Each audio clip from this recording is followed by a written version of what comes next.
I've been sitting here for like the past minute trying to figure out like what I'm gonna say as a little one-liner, but I'm gonna be honest, I've been so exhausted for the past week that I just don't really have anything. But earlier today, though, I did watch Creed 3. When it comes to like sports movies in general, well, when it comes to sports in general, I'm more of a baseball guy. I don't know shit about boxing, but I have seen a good amount of the Rocky movies. I don't think I've seen five and Rocky Balboa, but I've seen enough where I know what I'm talking about when it comes to this franchise. And if I'm being honest, I've always kind of preferred the first Creed movie over most of the Rocky movies. I don't know if that sounds crazy to you, but I think that one is really the only one that holds a candle to the first one, let alone being better than most of the Rocky movies. And if I'm being honest, I had to refresh my memory just a little bit, or not refresh, I need to bring back that memory a little bit. So I watched Creed 2 before I watched this. I think that I watched Creed 2 a couple weeks ago.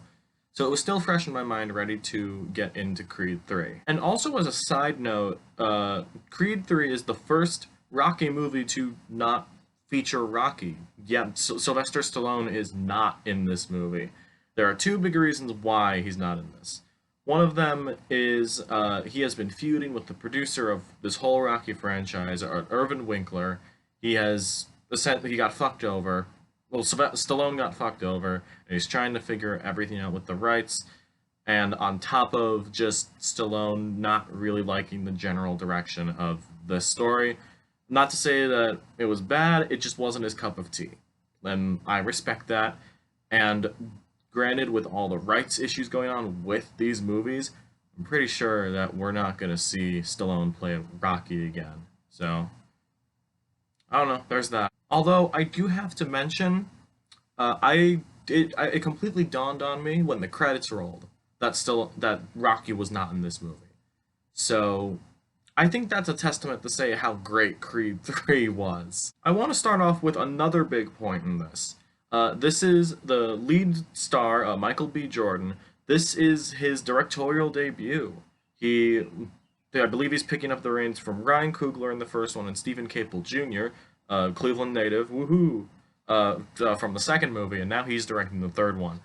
And it's not, a lot of actors can turn directors and not really know what they're doing.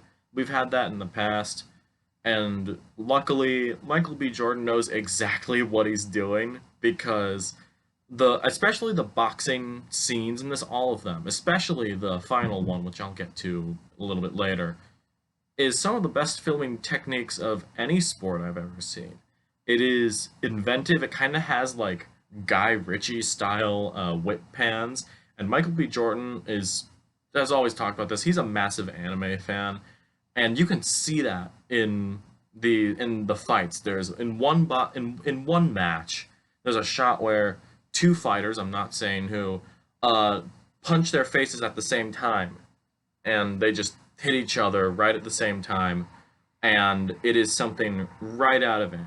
There's also another shot in this where someone gets punched in the stomach and they show a shot of their back and the sweat bouncing off of it. Something right out of Dragon Ball Z. I can't believe somebody pulled it off in live action and it looked great. That shot is one of my favorite shots of the entire year. I should probably get into the story of this now, mainly because I think this is a very good story. Because after this, there's a bit of a time jump in between 2 and 3. Adonis Creed is retired. He's living the high life. He is running his gym. He's started a family with his wife, played by Tessa Thompson. And now, after I think it was 20 years, maybe I can't remember off the top of my head, his childhood friend Damian, played by Jonathan Majors, and he was a boxing prodigy. It was like really good, and it becomes bad blood between the two of them. And honestly, I should probably just get to the acting now because that's like the next step. I've always liked Michael B. Jordan as an actor. I feel like he shines in pretty much everything you put him in, especially in these Creed movies. And I feel like out of the three performances he's given in this trilogy, I think this is my favorite of his personally, because it's flipping the script now. He's not, for most of this movie, he's not really the underdog anymore. He's on top. And granted, that is the whole story of Rocky.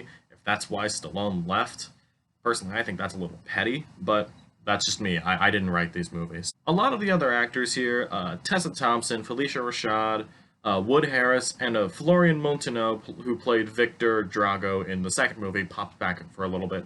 They're all pretty good. There's no bad acting in this at all, but we gotta talk about Jonathan Majors. God damn, what an actor. Yeah, no, I have really liked him in everything I've seen him in. I'm not talking about everything going on with him right now. That's too much of a hellhole to go into. If I'm not going to talk about Ezra Miller, I'm not talking about Jonathan Majors. It's very clear here, and whether you look at any of the recent movies that he's been in, that Jonathan Majors is a special talent.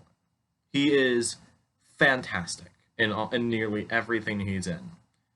But there are some things where I hope that he is innocent and can work his way back up, because if his career is done, we will be losing a genuine talent in Hollywood right now.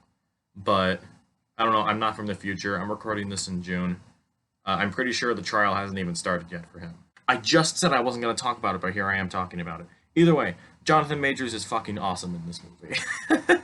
He is absolutely stunning and just knows how to balance every emotion. I don't know. I can't figure out how to say it right now, mainly because whenever he was on screen, I was just speechless. He is an actor who knows his strengths, and this guy has a lot of strengths, and he can pull everything together. The story itself is a little more formulaic, but come on. It's a sports movie. I mean, if you're going to make a sports movie, it's going to be a little formulaic. I don't blame you for that one. The last thing I have on my notes is, did this need Rocky? Because, you know, it is a Rocky movie. A lot of people like Rocky. I would assume, since it's gotten to this cult phenomenon status, a lot of people like Rocky. Sylvester Stallone should have won the Oscar for acting in Creed. I just think it should have happened. He gave a great performance in that. And what I'm going to bring up to compare to this is another recent movie that came out, Scream 6. In Scream 6, Neve Campbell, who plays Sidney Prescott, a lead of the Scream franchise, declined to be in the latest movie because of a pay issue. A very different thing from what Stallone's going through. But both of these franchises lost their leads to like petty reasons, but they're still justified. I'm not sitting in here saying that, oh, the lead of a massive horror franchise shouldn't get equal pay to her co-stars. Very much not saying that. But either way, just as Scream 6 didn't need Neve Campbell, Creed 3 didn't need Sylvester Stallone. Again, as I said earlier, it didn't even hit me that Rocky wasn't in this movie until I saw Stallone's name as a producer credit. It just didn't hit me until then. So I feel like that's going to be like a good little end note of saying, I think Creed 3 is just a damn good sports drama. And honestly, you don't get a lot of those anymore. But even on this scale, because I'm pretty sure this was shown in IMAX, this did really well at the box office. But even with that, it's just, I think this had some of the best sport boxing sequences ever. Jonathan Majors fucking killed it in this movie. And just Michael B. Jordan being a great director. He's got it all. He's handsome, he's a great actor, and now he's a great director too. What the hell is going on with him? I'm going to give Creed 3 an 8 out of 10. I'm pretty satisfied with this one, even though I'm not really a big sports movie guy. But either way, if you enjoy sports movies or boxing movies in general, especially if you just like a good drama, I really think Creed 3 is going to be up your alley. My question for you is, what is your favorite Rocky/Creed movie? I feel like there are going to be a couple different answers, although if you like Rocky Balboa or Rocky 5, more on to you. Or Rocky 2, I can't remember if that one is liked or not off the top of my head. But what's your favorite out of these series of movies?